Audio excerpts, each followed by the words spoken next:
something unbelievable just happened when Charlie Kirk's body returned home. Thousands of people lined the streets. The motorcade came through, and then the entire route went completely silent.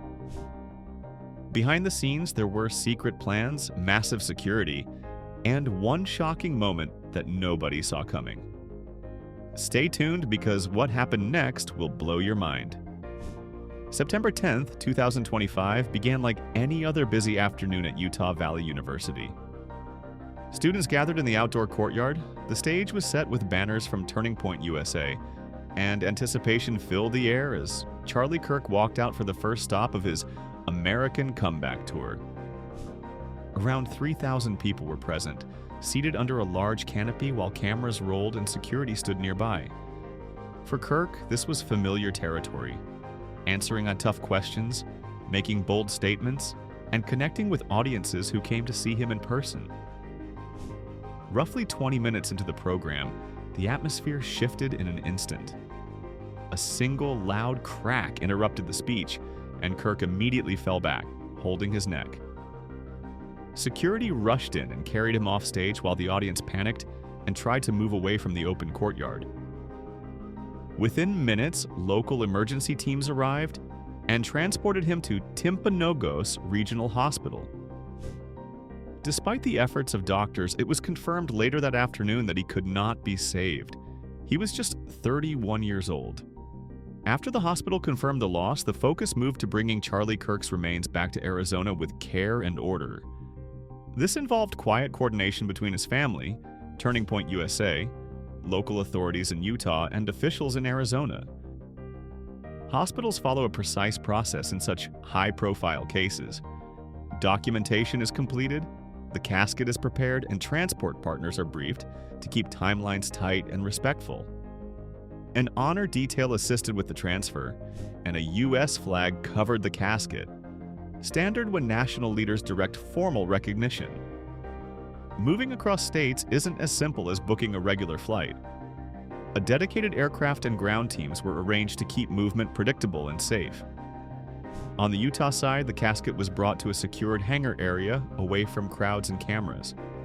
Only a small group handled the loading.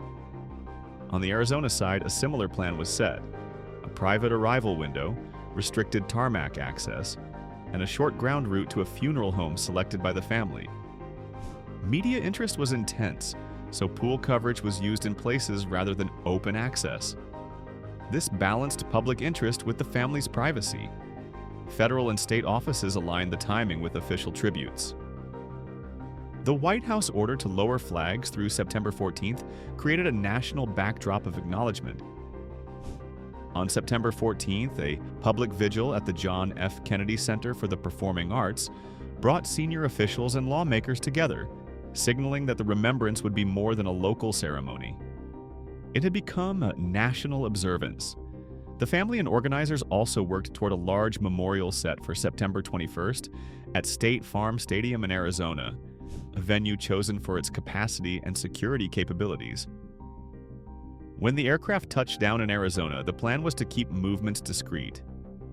Even so, once officials released limited information about approved viewing areas, people gathered quietly along parts of the route. Local volunteers placed small flags, community groups organized water stations, and road marshals kept lanes clear so the motorcade could move at a steady pace. It wasn't loud or dramatic. It was orderly, deliberate, and focused on respect. What many didn't expect was the scale. The turnout stretched far beyond the usual circles that followed Charlie Kirk's work. Students who knew him from campus events stood beside families who only knew him from headlines. Business owners stepped out to the curb for a minute of silence. Some drivers pulled over and stood by their vehicles as the hearse passed. The moment that drew the most attention was a long, sustained stillness when the procession reached a planned pause point. No speeches, no chants, just a shared acknowledgement. For many watching online, that quiet unity became the defining image of the day. Behind the scenes, the logistics held together with precision. Law enforcement staggered intersections so the route never stalled. EMT teams were pre-positioned as a precaution, and volunteer marshals redirected foot traffic to keep sidewalks open. Drone and helicopter footage, authorized and geo-fenced, provided high-angle visuals for pooled media without disrupting the path. The family's request for dignity guided every small decision, from how long the vehicle would idle to where floral tributes could be placed without blocking exits. Digital participation was another surprise. Streams hosted by newsrooms and civic pages saw a sharp surge, with viewers adding simple symbols of condolence rather than arguments. A number of community centers set up public screens for people who preferred to gather indoors. The visual through line in all those broadcasts was consistency. A flag-draped casket, a slow motorcade, thoughtful spacing, and measured timing at each stop. While the homecoming moved people across the country, investigators kept working methodically in the background. Right after the September 10th incident, local police and federal teams built a clear timeline using campus cameras, cell phone clips, and sensor data. They mapped the minute-by-minute sequence around 12:23 p.m., MDT, identified likely vantage points, and recovered key physical evidence. Technicians documented the scene, logged items, and handed them to labs under strict chain of custody rules so nothing would be questioned later. Public briefings stayed short and careful. Officials confirmed what they could: timestamps, general locations, and the status of interviews, without naming individuals unnecessarily. A dedicated tip line was launched, and an official reward was announced to encourage high-quality leads. The ask was simple: share what you directly saw or recorded, not hearsay. This approach helped filter useful data from rumor. By September 12th, authorities confirmed that a primary suspect had been located and taken into custody in Washington, Utah, and that further work would continue with prosecutors. Safety planning ran in parallel. Because memorial moments can draw large crowds, agencies reviewed every upcoming venue, indoor halls, sidewalks, stadium approaches, and matched them with clear entry routes, medical posts, and exit lanes. Screening rules were posted ahead of time so visitors knew what to bring and what to leave at home. Teams prepared hydration points and shade areas in case of long waits. Volunteer marshals were trained to keep lines moving and to call for help quickly if someone felt unwell. The digital side mattered too. Organizers kept official pages updated with accurate schedules, maps, and accessibility notes. When false timetables or misleading claims appeared online, verified accounts corrected them with short, direct posts and a single graphic, making it easy for people to share the right info.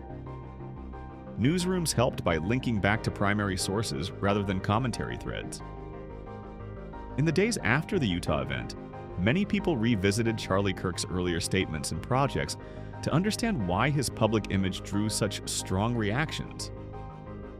One clip that resurfaced widely was from April 2023, where he argued that maintaining constitutional gun rights would always come with a real human cost.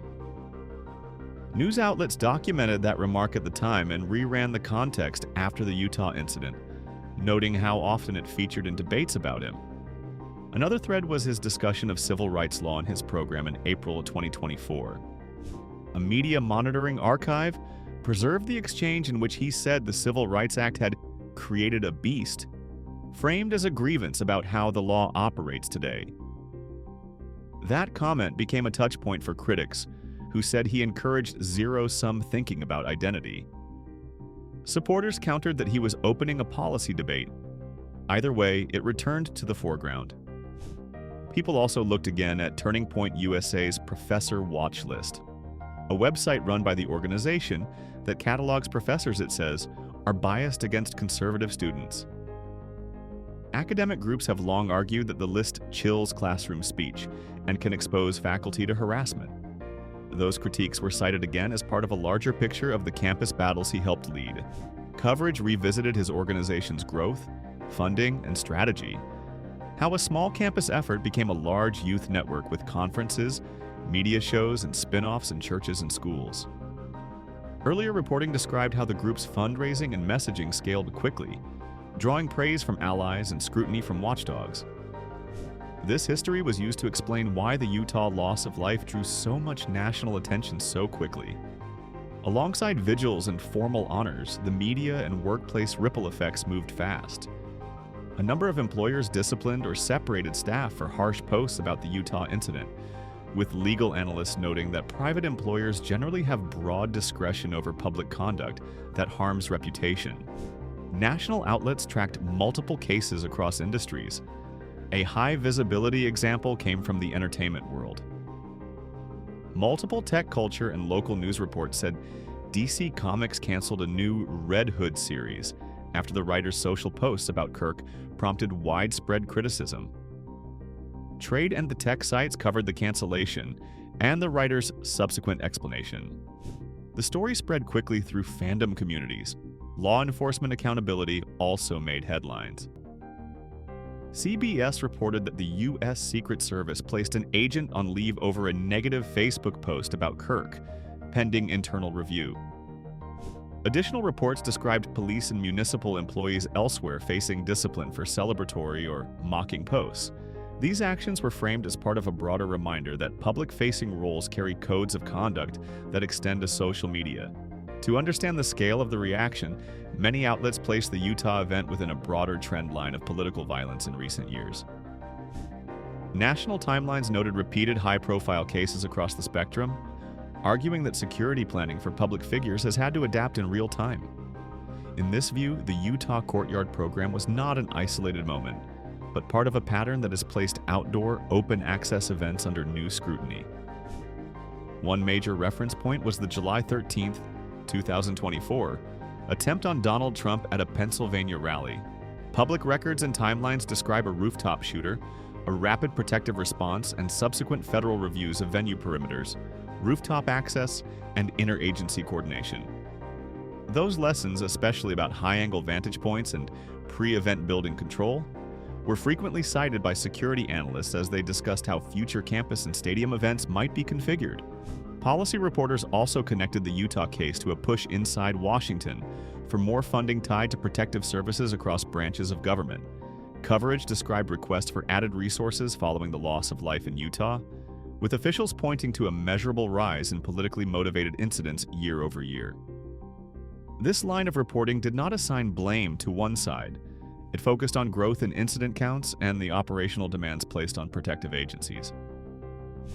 Officials have shared a few core findings that meet public interest needs without stepping into guesswork about motive. According to federal and state updates, a 22-year-old suspect was taken into custody within roughly 2 days, and as of September 15th, officials said he was not cooperating. Reporting noted that formal charges were expected shortly. Authorities emphasized that the legal process would proceed step by step, and that they would avoid releasing unverified claims. Forensic updates have been specific. The FBI director said DNA found on a towel around a rifle and on a tool recovered near the likely firing position matched the suspect. Investigators also described a note indicating intent. Multiple outlets carried this detail, with some adding that the weapon remained at an ATF lab for further processing. These are verifiable, testable facts that courts can weigh, exactly the kind of information the public can reasonably rely on at this stage. Other details, such as engravings or messages on bullet casings and accounts from acquaintances, have been discussed by officials with caution, often framed as items under review rather than conclusions. The governor of Utah and National Wires both said the motive remains unclear, while also mentioning reports about the suspect's ideological journey and online habits. The consistent message: investigators are gathering data from devices, social channels, and witnesses, but they will not jump to a narrative prematurely. One communications wrinkle drew attention. The FBI director's initial statement during the manhunt suggested a suspect was in custody, but later clarification said the person had been questioned and released. Political reporters pressed him on that timeline. He defended early transparency even as critics called it premature.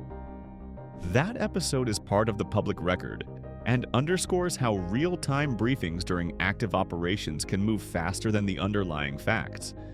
Importantly, none of the past controversies caused the Utah shooting. Investigators have not established a motive, and causal claims would be irresponsible. But the record explains why the homecoming looked the way it did. Large crowds, strong feelings, intense coverage, and a careful design that prioritized quiet participation over speeches. The unbelievable part, thousands of people sharing space without incident, was less about agreement and more about structure. In a moment shaped by visibility and disagreement, it was the planning that set the tone and kept the focus on remembrance. What are your thoughts?